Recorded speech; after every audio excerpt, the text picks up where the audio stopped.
নবীজি বলেন, মান কানা লাহু আলা রাজুলিন হাক্কুন ফামান আখারা ফালাহু বিকুল্লি ইয়াউমিন সাদাকা। কোন ব্যক্তি যদি অন্য কারো কাছে কিছু পাওনা থাকে, আমি আপনার কাছে কিছু পাওনা, কোন মুসলমান অন্য কোন মুসলমানের কাছে কিছু পাওনা, পাওনাদারকে এবার আপনি সুযোগ দিলেন আগামী মাসের 1 তারিখে দেওয়ার কথা, কোনো কারণে দিতে পারে না, এবার আপনি আরো 15 দিন সময় দিলেন। আল্লাহ নবী বলেন, এই 15 দিন তুমি সুযোগ দিয়ে দিলা, প্রত্যেকটা দিনের বিনিময়ে তোমার আমল নামায় সৎকার সওয়াব লিপিবদ্ধ হয়ে যায়। আবার যারা ঋণ নিছেন আপনারা আবার বললেন না হুজুর ওয়াজটা সুন্দর হয়েছে, তাহলে খালি নিমু আর দিমু না, এরকম না বিষয়টা। আপনি যদি না দেন তাতে আপনার জন্যই তো ওয়াজ, মূলত না দেন যে তার জন্যই তো ওয়াজ, মানে আপনি অবিশ্বস্ত, আপনি বিশ্বস্ত না, আপনি কিয়ামতের আলামত। রাসূল বলছে বিশ্বস্ততা উঠে যাবে তো কিয়ামতের অপেক্ষা করো। কথা তো আপনার জন্যই হচ্ছে, এমন না যিনি ঋণ দিচ্ছে, ঋণ তো দেওয়া ভালো কাজ, আপনি যে দেন না এটা খারাপ কাজ। রাসূলুল্লাহ সাল্লাল্লাহু আলাইহি সাল্লাম বলেন, ঋণ দেওয়ার পর তাকে যদি সুযোগ দেন, জানেন যে লোকটা ভালো মানুষ, দিয়ে দিবে, প্রতিদিনের বিনিময়ে আপনার আমল নামায় সৎকার সওয়াব লেখা হবে। এবার আসেন, তাগাদা বুঝেননি? তাগাদা, আরে ব্যবসায়ীরা বুঝেন না তাগাদা? হ্যাঁ তাগাদা। এই তাগাদার মাসালা শুনুন। তাগাদা দিবেন নরম ভাষায়, যদি নরম ভাষায় তাগাদা দেন পুরস্কার আছে। এই টাকা দাস না, পিডাবো না দিলে, এটা না। তাগাদা দেওয়া, ভাই টাকাটা দেওয়ার কথা কখন দিবেন? ঠিক আছে মাগরিবের সময় এসো, ভাই আসবো না, 10টা বাজে আইসো। তা আপনি সুন্দরভাবে তাগাদা দেওয়া, এটা ভালো কাজ। তাগাদা দেওয়া এটা খুব ভালো কাজ।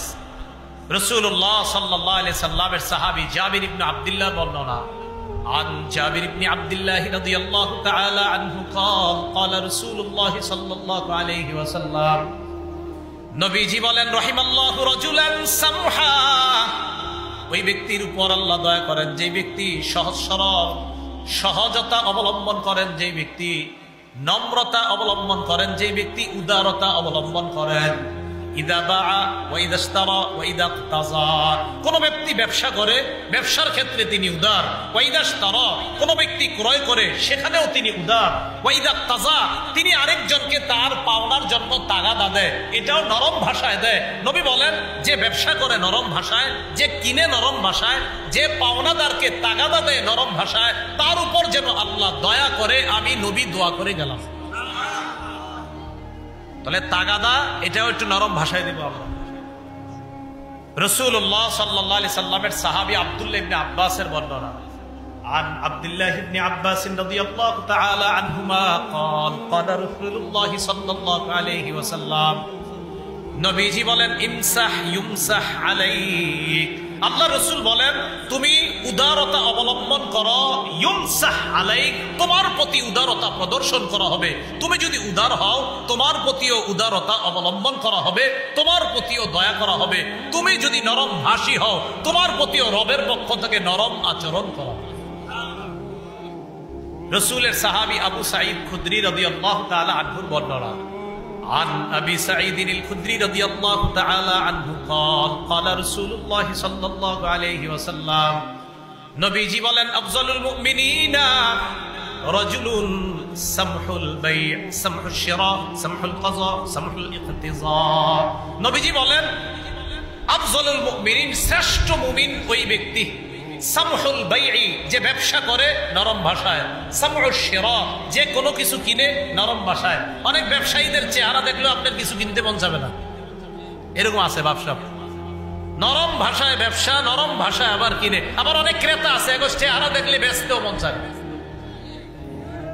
বিষয় দুই দিকে, নরম ভাষায় বিক্রি করা, নরম ভাষায় কিনা।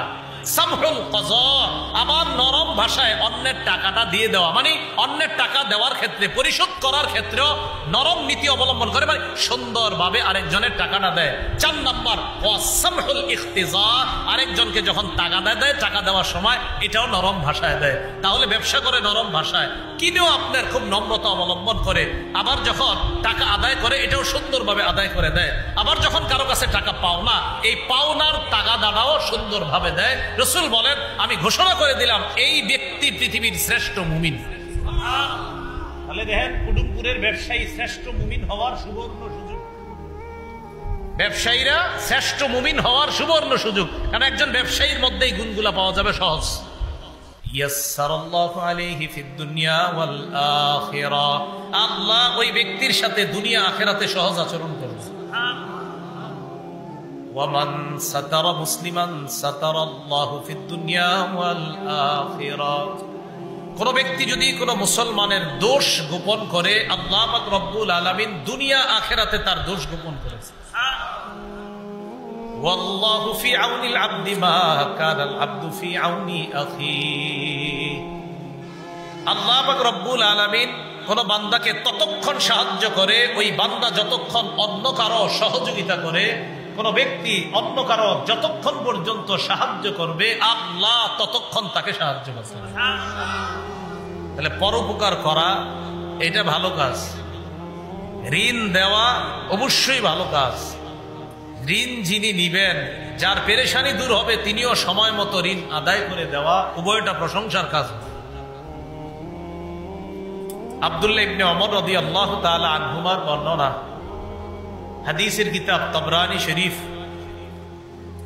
এই কিতাবের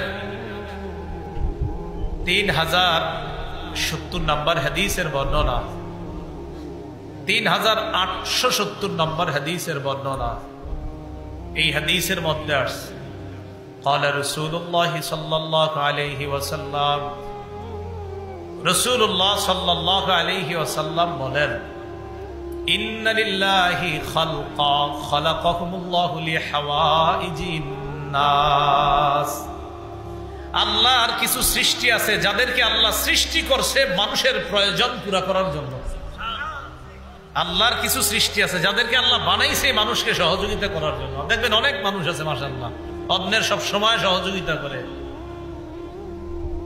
ইয়াফজাউন নাসু ইলাইহি ফি হাওয়াইজিহিম, আল্লাহর ওই সৃষ্টির যাদেরকে আল্লাহ বানাইছে মানুষের উপকার করার জন্য, অন্য মানুষরা পেরেশানির মধ্যে পড়ে তাদের কাছে আসে, খুব পেরেশানি নিয়ে আসে, আসার পর মুহূর্তের মধ্যে তাদের পেরেশানি দূর করে দেয়। উলাইকাল আমিনুনা মিন আযাবিল্লাহ, দুনিয়ার মধ্যে যারা অন্য মানুষের পেরেশানি দূর করে দেয়, প্রয়োজনগুলা পুরা করে দেয়, আল্লাহ নবী বলেন তারা আল্লাহর আযাব থেকে নিরাপত্তা লাভ করে নেয়। উলাইকাল আমিনুন, তারা নিরাপদ আল্লাহর আযাব থেকে। কিয়ামতের ময়দানটা হবে খুব ভয়াবহ একটা পরিস্থিতির জায়গা। সহিহ ইবনে হিব্বান নামে একটা হাদিসের কিতাব আছে, 3877 নম্বর হাদিসের বর্ণনা। عن عبد الله بن عمر رضي الله تعالى عنهما قال قال رسول الله صلى الله عليه وسلم, নবীজি বলেন, মান আ'আনা আবদান সাবাতাল্লাহু লাহু মাকামাহু ইয়াওমা তাজুলুল আকদাম,